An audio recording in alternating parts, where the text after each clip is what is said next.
O que está acontecendo hoje a gente precisa deixar claro, não é pedido de prisão, tá? É um sequestro com tentativa de assassinato. Marcão, você viu o Lula falar com o Trump sobre Magnitsky, sobre ministros do STF? Ele foi falar de quê? De taxação. Ele está preocupado com a eleição. O STF já viu que o Lula lavou as mãos. O Bolsonaro é o símbolo do povo brasileiro, que hoje virou apenas uma moeda de troca. A presença do Gerald Ford na Venezuela é a presença técnica de captação de qualquer comunicação que ocorra do norte da América do Sul, está tecnicamente sendo sugada pelo Gerald Ford. Aí eu te pergunto, você que está em casa, há dificuldade de encontrar Lula, Comando Vermelho, PCC, Hamas, Hezbollah nas comunicações? Olá, fala pessoal, sejam bem-vindos. Se você gosta e apoia o nosso conteúdo, deixe o seu like e inscreva-se no canal.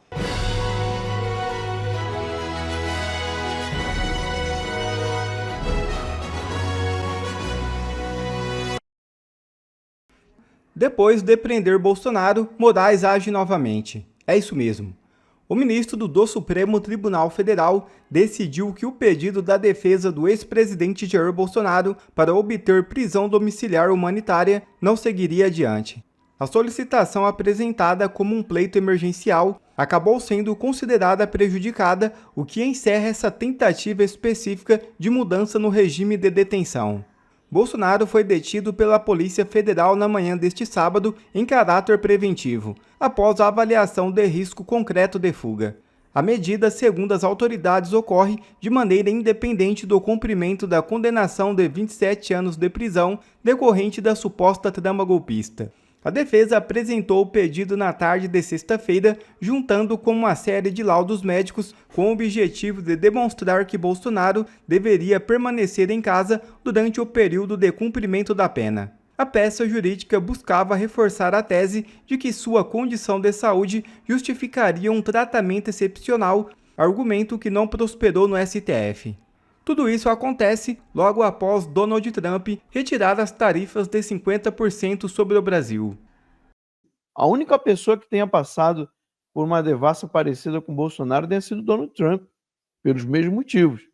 A diferença é que aqui nos Estados Unidos ainda existe lei, Constituição.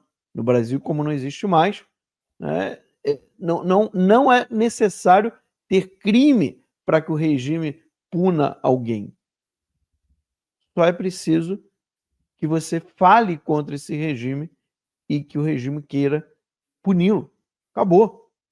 No Brasil é isso que a gente está vendo.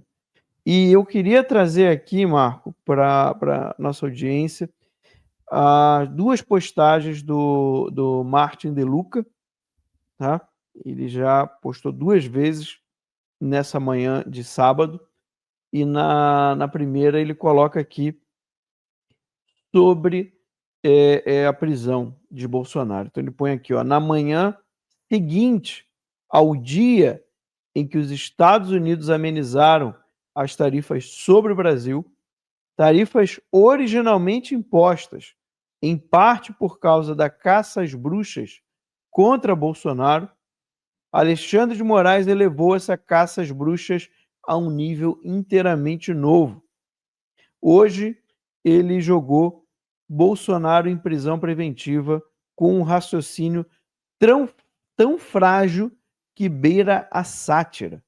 Sua detenção foi justificada com base em, primeiro, uma violação não especificada do monitor de tornozelo, a tornozeleira, né? Que é a tradução, sem evidências ou explicações, uma vigília pacífica do lado de fora de sua casa e, inacreditavelmente, o fato de que Bolsonaro mora a 13 quilômetros da Embaixada dos Estados Unidos. Sim, Moraes literalmente argumentou que porque Bolsonaro mora a uma curta distância de carro da Embaixada Americana, ele poderia tentar fugir para lá, como se os Estados Unidos, que sancionaram Alexandre de Moraes, por abusos de direitos humanos fossem contrabandeá-lo para fora do Brasil. É difícil imaginar um insulto mais gratuito a Donald Trump, presidente americano, e ao secretário de Estado Marco Rubio. A prisão preventiva no Brasil requer evidências concretas de risco de fuga, atos objetivos de obstrução e uma constatação de que nenhuma medida menos grave funcionaria. Moraes não forneceu nada disso. Ele simplesmente descreveu um plano hipotético de fuga baseado em geografia, especulação e medo de uma multidão pacífica. E ele fez isso um dia após os Estados Unidos estenderem um ramo de oliveira nas tarifas. O timing é desafiador. Independentemente de você apoiar Bolsonaro ou não, prender um ex-presidente com base na distância de carro dele até a embaixada dos Estados Unidos não é Estado de Direito. É má-fé, é política e é uma demonstração extraordinária de desrespeito à administração Trump, que agiu de boa fé apenas horas antes. Aqui, Marco, tem 2 pontos que eu queria aproveitar para falar com a nossa audiência. Primeiro, essa justificativa da embaixada americana é completamente furada. O Bolsonaro está no mesmo local desde o início da sua prisão domiciliar. Ele não mudou de casa, ele não se mudou. Ele continua à mesma distância da embaixada dos Estados Unidos. Então não há um fato novo para minimamente o Alexandre de Moraes tentar justificar esse risco de fuga. Ele continua no mesmo lugar, a distância não mudou. O fato dele morar a 13 quilômetros da embaixada dos Estados Unidos não quer dizer absolutamente nada. É mais um absurdo. É mais uma justificativa infundada. Não faz nenhum sentido. E outra, o Jair Bolsonaro ultimamente está com a saúde cada vez mais fragilizada, o que torna ainda mais absurdo essa narrativa, essa acusação gratuita de um risco de fuga que nunca foi tentado, diga-se de passagem. Não há tentativa de fuga por parte do Bolsonaro. Não há nenhuma. Então, é extremamente arbitrário e ainda causa um problema diplomático. Porque, veladamente, o Alexandre de Moraes estaria acusando o governo dos Estados Unidos de uma conspiração para retirar Bolsonaro do Brasil. Sem provas, ele faz uma acusação dessa. Num momento em que os Estados Unidos fez o que o advogado americano que a gente leu aqui agora, a postagem dele, o Martin De Luca, disse, fez um ato de boa-fé com o Brasil, retirando as tarifas de alguns produtos, obviamente que era muito mais por interesse do próprio Estados Unidos, por interesse aqui do mercado interno americano, né, numa tentativa de impedir uma alta de preços em produtos que os americanos consomem bastante. E a gente tem, então, o Alexandre de Moraes, mais uma vez, cometendo atos que levam o Brasil a uma situação diplomática terrível, com um dos maiores aliados históricos, com o país que tem a maior economia e o maior poder bélico do mundo. Marco, não sei se você quer comentar algo. Então, eu acho, Max, que você está batendo em vários pontos aqui, que quando eu estou viajando e conversando com o pessoal em palestras, em eventos, eu tento levar, às vezes, meio que o resumo geral, um resuminho, porque as pessoas esquecem. É o que você está falando, é o que a gente tem analisado tanto nesses últimos anos e debatido e defendido arduamente. Quer dizer, a gente está falando do cara que obliterou o decreto de graça que o Bolsonaro ofereceu para o Daniel Silveira, uma coisa completamente sórdida. Ele fez questão de torturar o Daniel Silveira na cadeia, torturar o Felipe Martins na cadeia, torturar o Bolsonaro, torturar a Débora do Batom, torturar e matar o Clériston. Aí você fala desse jeito, o pessoal fica meio assim, por que você não está falando que, na verdade, essas pessoas foram presas e o Clériston morreu, né, que ele tinha pré-condição? Porque as pessoas elas estão simplesmente tentando enxergar uma história baseada em seres racionais motivados por decisões que são consideradas, às vezes, erradas ou equivocadas. A galera não está vendo o monstro por detrás disso. E tem muita gente que acha que o nosso monstro é exercício retórico, e não é. O cara é tão lunático, Max. Você lembra do inquérito das fake, não só das fake news, mas das milícias digitais? Ele colocou o Elon Musk lá. Ele colocou o Elon Musk. Sim. O cara, ele coloca a pessoa mais rica, mais promissora, uma das mais poderosas no inquérito das milícias digitais. Cidadão americano. E multa a empresa dele, do grupo econômico, sem notificar, foda-se notificação. Ele vai lá que nem um pirata no século XVII, encosta o naviozinho do Supremo Tribunal Federal no navio da Starlink, né? Foi da Starlink? Salvo engano, não. Ou foi da Starlink. E pega 30 milhões de reais, 25 milhões de reais. Plau. Isso daí é coisa de bandido. Um bandido de bairro faz isso, né? E a gente tem um ministro do Supremo agindo dessa forma. Quer dizer, o que esperar? Mais abuso. Tem freio? Não tem freio. Tem incentivo. Lindbergh Farias ali, ó, alucinado, maluco, aquele olhão assim esbugalhado dele, assinando pedido. Prende, prende. Quem prende agora? Quem prende? Vai, prende alguém. Tá querendo prender.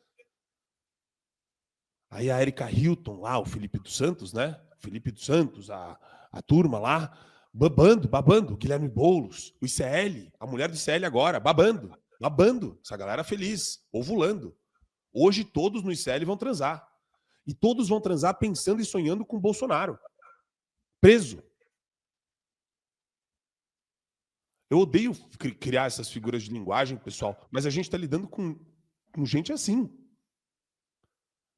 A mulher lá do microfone, a tiazinha do cabelinho Joãozinho, a Heloísa, uma ultra mega radical louca, estava ovulando ali, com o microfone na mão, com a Bia Kicis. Bia Kicis falou, não, ele não tem por que fugir, o Bolsonaro não é essa pessoa, ele não vai fugir. Aí ela, mas está ficando perto da prisão, fica com medinho, né? Esse é o jornalismo dos caras. A outra mulher ali tá dando risada, os caras estão soltando fogo de artifício, eles ficam contando, né? Essa galera tá mostrando alguma habilidade, alguma ponderação, um nível mínimo de cognição e preparo emocional para fazer qualquer interpretação séria da realidade? Mas a máquina deles é a máquina que durante 4 anos prosperou na comunicação, né? Enquanto o Alan estava exilado, tentando fazer algum trabalho, tentando sobreviver, na verdade. Tentando sobreviver. Olha o prejuízo também disso, né? Uma empresa de comunicação calada. Olha o espaço que isso abre para os oportunistas, para os canalhas da mídia mainstream ocupar e continuar a lavagem cerebral. A CNN hoje é tão nojenta quanto o ICL. Tão nojenta. Então, assim, se ele tem vontade, gosto, prazer de fazer isso, de criar brigas geopolíticas, brigas com outras nações, brigas com o Ocidente, se ele quer ajudar nesse processo, e ele tem isso aí na cabeça dele, né? Ele, o Barroso, o Lula, de tirar o Brasil do Ocidente. Esses caras querem pegar o Brasil e tirar do Ocidente. Ele está fazendo o que tem que ser feito, né? Ele está fazendo o que tem que Ô ser feito. Marco, A tem um pergunta é, ponto. nós estamos fazendo o que tem que ser feito? Ô Marco, tem um ponto gritante nessa situação toda, que é o seguinte, né? Vamos lembrar o que o Bolsonaro é e o que está acontecendo com ele nesse exato momento. Se o Bolsonaro morre em 2018 com a facada, os votos iriam para o Ciro? Não. Os votos iriam para o Lula? Não. Os votos iriam para o Alckmin. Se o Bolsonaro, preso agora, morrer, ele não vai... Quem está querendo matar o Bolsonaro nesse exato momento, porque isso aqui é uma tentativa de assassinato, o que estão fazendo com o Bolsonaro, o que está acontecendo hoje a gente precisa deixar claro, não é pedido de prisão, tá? É um sequestro com tentativa de assassinato. Vamos dar nome aos bois. Tá? Exatamente. Sequestro com tentativa de assassinato. É isso que aconteceu hoje, tá? A argumentação da petição do Alexandre de Moraes dizia o quê, Marco? Você é advogado, tá? O que a petição diz? Que o argumento frágil ali, né? Na verdade, todos os argumentos são frágeis, mas ele inicia dizendo que há um problema na... Onde? Na tornozeleira. Tornozeleiro. Certo? Certo, Marco? Certo, perfeito. Meia-noite Coloca a 8. imagem na tela aí, produção. Coloca a imagem na tela. Só tem um problema. No dia 21, que foi ontem, já tinha o pedido da prisão preventiva. A tornozeleira surgiu como subterfúgio em cima da hora. De última hora! De última hora. Alan, eles iam usar o contexto do ramagem. Eles estavam construindo só esse pilar de argumentação. Eles iam usar só o ramagem. Então, aí ele usou aquele argumento pífio da proximidade com a embaixada. Gente, vamos deixar claro uma coisa. Aqui já seria o suficiente, Marco, que nós estivéssemos lutando pela vida de um inocente. A indignação brasileira, ela já deveria ser enorme pela luta de um cidadão inocente, para não permitir mais acontecer o que aconteceu com o Clezão. Isso por si só já seria suficiente para o Brasil estar parado, revoltado, todo mundo na rua. Nenhum político... Olha, eu vou te falar bem sério, Marco. Se eu ouvir mais um político falando de eleição, eu vou mandar tomar no cu na hora. É isso aí. Sério. Não tem o que fazer. Agora é luta pela sobrevivência. Não tem... Olha o estado de coisas que a gente está vivendo. Então, o que acontece? Nós estamos diante de uma situação onde o brasileiro, e o Bolsonaro é o símbolo disso, tá? É o símbolo máximo disso. O brasileiro virou joguete na mão de Lula e Temer. É o que está em jogo agora. Nós viramos joguete na mão de dois polos de poder. É o Temer e o Lula. Marcão, você viu o Lula falar com o Trump sobre Magnitsky, sobre ministros do STF? Ele foi falar de quê? De taxação. Ele está preocupado com a eleição. O STF já viu que o Lula lavou as mãos. O problema não é meu, não. Se vira aí vocês. Vocês é que estão fazendo essa decisão do judiciário. Eu gostei pra caralho da decisão de vocês. Mas, olha, a decisão de vocês aí, ó. Se vira aí. O Bolsonaro é o símbolo do povo brasileiro, Sim. que hoje virou apenas uma moeda de troca entre dois poderes. Você tem alguém que pode bater, que é o governo americano. A presença do Gerald Ford na Venezuela é a presença técnica de captação de qualquer comunicação que ocorra naquela região. Então, Pará, Amazônia, Venezuela, as Guianas, Suriname, Colômbia, aquela parte toda ali do norte da América do Sul está tecnicamente sendo sugada pelo Gerald Ford. Aí eu te pergunto, você que está em casa, há dificuldade de encontrar Lula, Comando Vermelho, PCC, Hamas, Hezbollah nas comunicações? de aviões com drogas, barcos, comunicação interna, envios de AK-47. É difícil encontrar Lula. Quando eu falo Lula, é governo brasileiro, Palácio do Planalto, ministros de Lula, políticos ligados a Lula, como Davi Alcolumbre.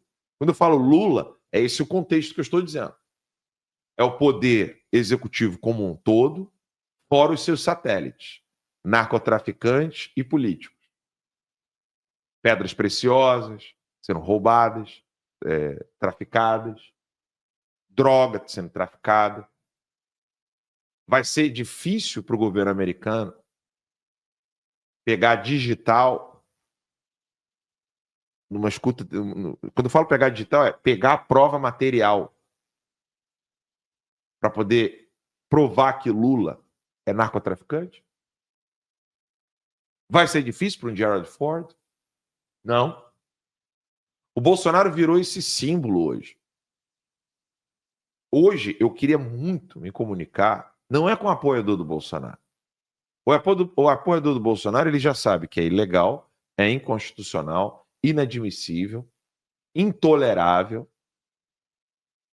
inaceitável. Eu preciso hoje me comunicar não com o apoiador do Bolsonaro. Eu preciso me comunicar com aquelas pessoas que não entenderam o que está acontecendo no Brasil. Que não importa o que seja necessário fazer, será feito para o favorecimento desses dois grupos, desses dois blocos de poder que existem hoje no Brasil. O Alan, posso até falar uma coisa que eu acho interessante dentro disso que você colocou? E eu citei isso ontem no show da manhã, que eu fui para um evento em Araxá. E no meio do caminho, o Rony, que estava dirigindo comigo, que estava junto no evento comigo, ele estava com o boné do Fora Moraes. E a gente parou para abastecer e na loja de conveniência comprar algumas coisinhas. E a mulher do caixa olhou assim para o boné dele e falou: você não tem medo, não? Aí ele falou: não pode ter medo. Ela esse cara manda prender. Mas aí que tá, Alan, a gente não pode subestimar o tamanho dessa discussão. As pessoas sabem quem é. Porque eu vejo muito isso, às vezes as pessoas se confundem. É óbvio que todos dentro da seara política e tal, no dia a dia, você tem que falar de problemas reais que afligem a população e você tem que enfrentar esses problemas, mas hoje a gente está vivendo uma guerra política que muita gente consegue enxergar a prioridade que é. E a discussão, ela permeou, Alan. Ela tá em várias camadas. Esse negócio de é uma discussão só da nossa bolha, é que nós damos atenção especial e somos, aspas, uma bolha na comunicação de forma totalmente assimétrica contra um sistema, contra uma imprensa estatizada, mas a discussão ela tá sim, ela existe e ela permeia, ela tá na sociedade. Então a gente tem que saber trabalhar isso, né? Porque o caminho vai ser... É uma bifurcação, Alan. Ou você se rende à covardia e finge que nada importante está acontecendo, ou você se junta a um movimento, a uma nova maneira de pensar o país e de enfrentar isso daí.